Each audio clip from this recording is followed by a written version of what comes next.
ਇੱਕ ਸਵਾਲ ਅਕਸਰ ਕੀਤਾ ਜਾਂਦਾ ਕਿ ਸਾਡਾ ਮਨ ਨਹੀਂ ਟਿਕਦਾ। ਜਦੋਂ ਅਸੀਂ ਬਾਣੀ ਪੜ੍ਹਦੇ ਹਾਂ, ਭਾਵੇਂ ਕੀਰਤਨ ਸੁਣਨ ਬੈਠੇ, ਕਥਾ ਸੁਣਨ ਬੈਠੇ, ਇਬਾਦਤ ਕਰਨ ਬੈਠੇ, ਮਨ ਨਹੀਂ ਟਿਕਦਾ। ਆਮ ਇੱਕ ਕਾਮਨ ਜਿਹਾ ਸਵਾਲ ਹੈ, ਬੜੇ ਲੋਕੀ ਇਹ ਸਵਾਲ ਕਰਦੇ ਨੇ। ਤੇ ਦਾਸ ਇੱਥੇ ਆਪ ਜੀ ਨਾਲ 3 ਨੁਕਤੇ ਸਾਂਝੇ ਕਰੇਗਾ। ਮਨ ਨਹੀਂ ਟਿਕਦਾ। ਗੁਰੂ ਗ੍ਰੰਥ ਸਾਹਿਬ ਦੀ ਬਾਣੀ ਦੇ ਅੰਦਰ ਮਨ ਨੂੰ ਇੱਕ ਬੱਚਾ ਕਿਹਾ ਹੈ। ਆਪਾਂ ਵੇਖਦੇ ਹਾਂ ਬੱਚੇ ਸਾਡੇ ਘਰਾਂ ਦੇ ਵਿੱਚ ਉਹ ਟਿਕ ਕੇ ਨਹੀਂ ਬਹਿੰਦੇ। ਤੇ ਸਿਆਣਿਆਂ ਦਾ ਕਥਨ ਹੈ ਵੀ ਜੇ ਬਾਂਦਰ ਤੇ ਬੱਚਾ ਟਿਕ ਕੇ ਬਹਿ ਗਏ, ਸਮਝੋ ਉਹ ਬਿਮਾਰ ਨੇ। ਨਾ ਬਾਂਦਰ ਕਦੇ ਟਿਕ ਕੇ ਬਹਿੰਦਾ ਹੈ ਤੇ ਨਾ ਬੱਚਾ ਕਦੇ ਟਿਕ ਕੇ ਬਹਿੰਦਾ ਹੈ। ਸਾਡੇ ਘਰਾਂ ਦੇ ਵਿੱਚ ਵੀ ਇਹ ਬੱਚਾ ਕਦੇ ਵੀ ਟਿਕ ਕੇ ਨਹੀਂ ਬੈਠੇਗਾ, ਕਿਉਂਕਿ ਉਹਦੇ ਸਰੀਰ ਦੇ ਵਿੱਚ ਚੰਚਲਤਾ ਹੈ।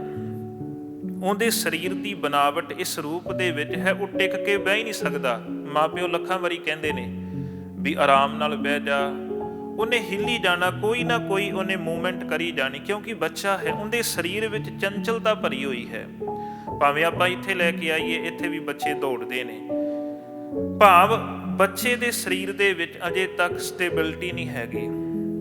ਹਾਂ, ਜਦੋਂ ਵੱਡਾ ਹੁੰਦਾ ਹੈ, ਮੈਚਿਓਰ ਹੁੰਦਾ ਹੈ, ਹੌਲੀ ਹੌਲੀ ਵੱਡਾ ਹੋ ਗਿਆ, ਉਹਦੇ ਜੀਵਨ ਵਿੱਚ ਟਿਕਾਊ ਆ ਜਾਂਦਾ। ਫਿਰ ਟਿਕ ਕੇ ਬਹਿੰਦਾ, ਟਿਕ ਕੇ ਸੁਣਦਾ, ਟਿਕ ਕੇ ਕੰਮ ਕਰਦਾ ਹੈ। ਟਿਕਾਊ ਆਇਆ ਜਦੋਂ ਮੈਚਿਓਰਿਟੀ ਆਈ, ਜਦੋਂ ਵੱਡਾ ਹੋਇਆ।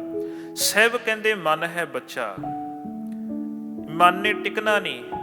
ਜਦੋਂ ਤੂੰ ਮਨ ਨੂੰ ਗੁਰੂ ਦਾ ਗਿਆਨ ਦੇ ਕਰਕੇ ਮਨ ਨੂੰ ਸਿਆਣਾ ਬਣਾ ਲਿਆ, ਮਨ ਵਿੱਚ ਮੈਚਿਓਰਿਟੀ ਆ ਗਈ, ਮਨ ਇਆਣੇ ਤੂੰ ਸਿਆਣਾ ਬਣ ਗਿਆ, ਮਨ ਟਿਕਣਾ ਸ਼ੁਰੂ ਹੋ ਜਾਏਗਾ। ਸਾਹਿਬ ਨੇ ਬਾਣੀ 'ਚ ਕਿਹਾ, ਕਾਇਆ ਨਗਰ ਇੱਕ ਬਾਲਕ ਵਸਿਆ, ਖਿਨ ਪਲ ਥਿਰ ਨਾ ਰਹਾਈ, ਅਨੇਕ ਉਪਾਵ ਯਤਨ ਕਰ ਥਾਕੇ ਬਾਰੰਬਾਰ ਪਰਮਾਈ। ਸਾਹਿਬ ਕਹਿੰਦੇ ਸਰੀਰ ਰੂਪੀ ਨਗਰ ਦੇ ਵਿੱਚ ਮਨ ਰੂਪੀ ਇੱਕ ਬੱਚਾ ਹੈ। ਸੋ ਪਹਿਲਾ ਨੁਕਤਾ ਹੈ, ਮਨ ਨੂੰ ਟਿਕਾਉਣਾ ਹੈ ਗੁਰੂ ਦਾ ਗਿਆਨ ਦੇ ਕੇ, ਇਆਣੇ ਤੂੰ ਸਿਆਣਾ ਬਣਾਉਣਾ ਹੈ। ਇਹ ਜਿਹੜਾ ਹੈ ਇਗਨੋਰੈਂਟ ਹੈ, ਤੇ ਜਦੋਂ ਗੁਰੂ ਦਾ ਗਿਆਨ ਮਿਲੇਗਾ ਵਾਈਸ ਹੋ ਜਾਏਗਾ, ਸਿਆਣਾ ਹੋ ਜਾਏਗਾ, ਫਿਰ ਟਿਕਾ ਆਏਗਾ। ਜਿਉਂ ਜਿਉਂ ਬੱਚਾ ਵੱਡਾ ਹੁੰਦਾ, ਚੰਚਲਤਾ ਘਟਦੀ ਹੈ, ਟਿਕਾਊ ਆਉਂਦਾ ਹੈ। ਮਨ ਵੱਡਾ ਹੋਏਗਾ ਗਿਆਨ ਦੇ ਨਾਲ, ਟਿਕਾਊ ਆਏਗਾ। ਦੂਸਰਾ ਨੁਕਤਾ, ਗੁਰੂ ਅਰਜਨ ਦੇਵ ਸੱਚੇ ਪਾਤਸ਼ਾਹ ਦੇ ਕੋਲ ਇੱਕ ਦਫਾ ਸਿੱਖਾਂ ਨੇ ਸਵਾਲ ਕੀਤਾ, ਮਹਾਰਾਜ ਮਨ ਨਹੀਂ ਟਿਕਦਾ ਸਾਡਾ, ਬਾਣੀ ਪੜ੍ਹਦੇ ਹਾਂ, ਇਬਾਦਤ ਕਰਦੇ ਹਾਂ, ਮਨ ਨਹੀਂ ਟਿਕਦਾ। ਤੇ ਸਾਹਿਬ ਜੀ ਨੇ ਉੱਥੇ ਫਿਰ ਜਵਾਬ ਦਿੱਤਾ। ਸਾਹਿਬ ਕਹਿੰਦੇ ਸਭ ਤੋਂ ਪਹਿਲੇ ਨੰਬਰ ਤੇ ਮਨ ਦਾ ਸੁਭਾਅ ਸਮਝੋ। ਮਨ ਦਾ ਸੁਭਾਅ, ਜਦੋਂ ਵੀ ਆਪਾਂ ਕਿਸੇ ਬੰਦੇ ਨਾਲ ਡੀਲ ਕਰਨਾ ਹੈ, ਕਿਸੇ ਨਾਲ ਵਰਤਣਾ ਹੈ, ਭਾਵੇਂ ਉਹ ਸਾਡੇ ਘਰ ਦੇ ਨੇ, ਰਿਸ਼ਤੇਦਾਰ ਨੇ, ਸੱਜਣ ਮਿੱਤਰ ਨੇ, ਬਾਹਰ ਵਾਲੇ ਨੇ, ਜਦੋਂ ਤੱਕ ਸਾਨੂੰ ਉਹਨਾਂ ਦਾ ਸੁਭਾਅ ਨਹੀਂ ਪਤਾ ਚੱਲਦਾ, ਕਿੱਦਾਂ ਦਾ ਨੇਚਰ ਹੈ, ਅਸੀਂ ਵਧੀਆ ਤਰੀਕੇ ਨਾਲ ਉਹਨਾਂ ਨੂੰ ਡੀਲ ਨਹੀਂ ਕਰ ਸਕਦੇ। ਜਦੋਂ ਕਿਸੇ ਬੰਦੇ ਦਾ ਸਾਨੂੰ ਸੁਭਾਅ ਸਮਝ ਆ ਜਾਏ, ਭਾਵੇਂ ਚੰਗਾ ਜਾਂ ਮਾੜਾ, ਸਾਨੂੰ ਉਹਨੂੰ ਡੀਲ ਕਰਨਾ ਆ ਜਾਂਦਾ ਵੀ ਕਿੱਦਾਂ ਇਹਨੂੰ ਡੀਲ ਕਰਨਾ, ਕਿੱਦਾਂ ਇਹਦੇ ਨਾਲ ਬੋਲਣਾ ਹੈ, ਕਿੱਦਾਂ ਇਹਦੇ ਨਾਲ ਵਿਚਰਨਾ ਹੈ। ਸੁਭਾਅ ਸਮਝ ਆ ਗਿਆ, ਤੇ ਜਦੋਂ ਕਿਸੇ ਦਾ ਸੁਭਾਅ ਸਮਝ ਲਈਏ ਤੇ ਉਹਦੇ ਨਾਲ ਵਰਤਣਾ ਸੌਖਾ ਹੋ ਜਾਂਦਾ ਹੈ। ਉਹ ਭਾਵੇਂ ਸਾਡੇ ਘਰ ਦੇ ਨੇ, ਭਾਵੇਂ ਪਤੀ ਪਤਨੀ ਹੈ, ਭਾਵੇਂ ਸੱਜਣ ਮਿੱਤਰ ਹੈ। ਜਦੋਂ ਕਿਸੇ ਦਾ ਸੁਭਾਅ ਪਤਾ ਲੱਗ ਗਿਆ, ਸਾਨੂੰ ਪਤਾ ਲੱਗ ਗਿਆ ਵੀ ਇਹਦੇ ਵਿੱਚ ਇਹ ਕਮਜ਼ੋਰੀ ਹੈ, ਇਹ ਇਹਦਾ ਗੁਣ ਹੈ, ਸੁਭਾਅ ਦੇ ਨਾਲ ਪਤਾ ਲੱਗ ਗਿਆ, ਫਿਰ ਵਰਤਣਾ ਸੌਖਾ ਹੋ ਗਿਆ। ਜੇ ਤੇ ਉਹਦੇ ਅੰਦਰ ਚੰਗਿਆਈ ਜ਼ਿਆਦਾ ਹੈ, ਫਿਰ ਅਸੀਂ ਖੁੱਲ੍ਹ ਕੇ ਥੋੜ੍ਹਾ ਵਰਤਦੇ ਹਾਂ। ਜੇ ਉਹਦੇ 'ਚ ਬੁਰਿਆਈ ਹੈ, ਮਾੜੇ ਗੁਣ ਨੇ, ਫਿਰ ਸੰਕੁਚਿਤ ਹੋ ਕਰਕੇ ਵਰਤਦੇ ਹਾਂ।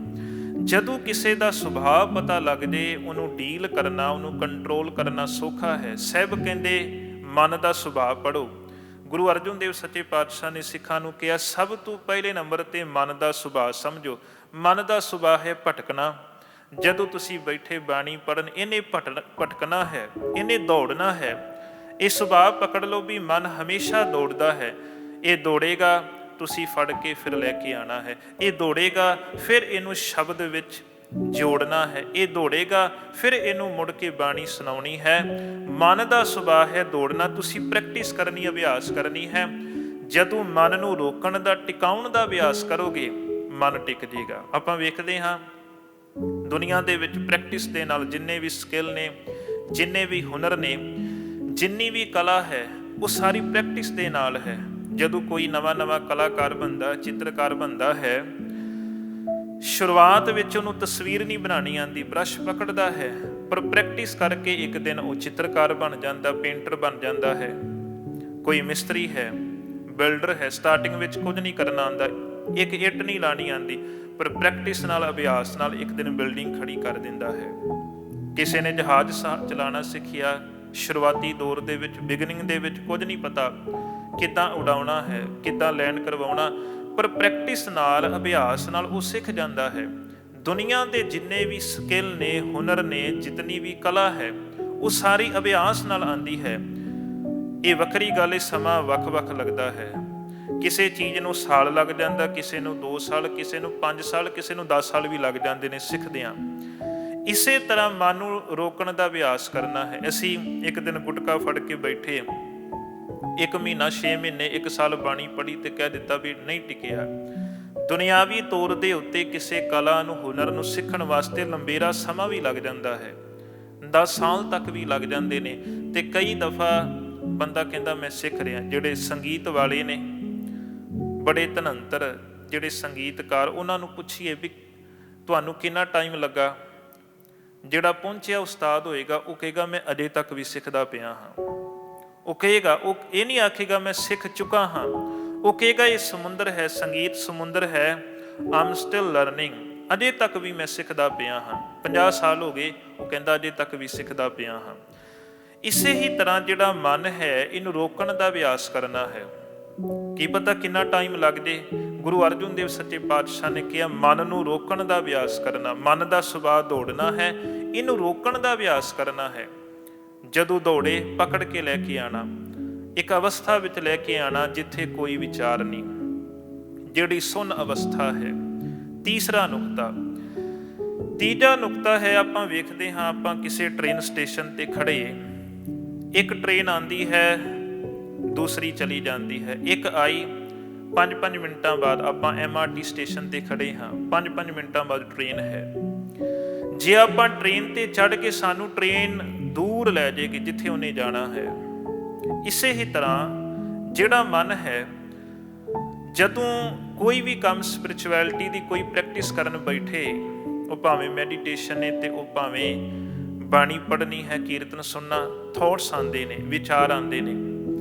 ਤੇ ਜਦੋਂ ਆਪਾਂ, ਉਹ ਟ੍ਰੇਨ ਦੀ ਤਰ੍ਹਾਂ ਨੇ, ਇੱਕ ਵਿਚਾਰ ਆਇਆ, ਉਹ ਟ੍ਰੇਨ ਦੀ ਤਰ੍ਹਾਂ ਹੈ। ਜੇ ਉਹਦੇ ਤੇ ਚੜ੍ਹ ਗਏ, ਉਸ ਵਿਚਾਰ ਨੇ ਸਾਨੂੰ ਦੂਰ ਤੱਕ ਲੈ ਜਾਣਾ।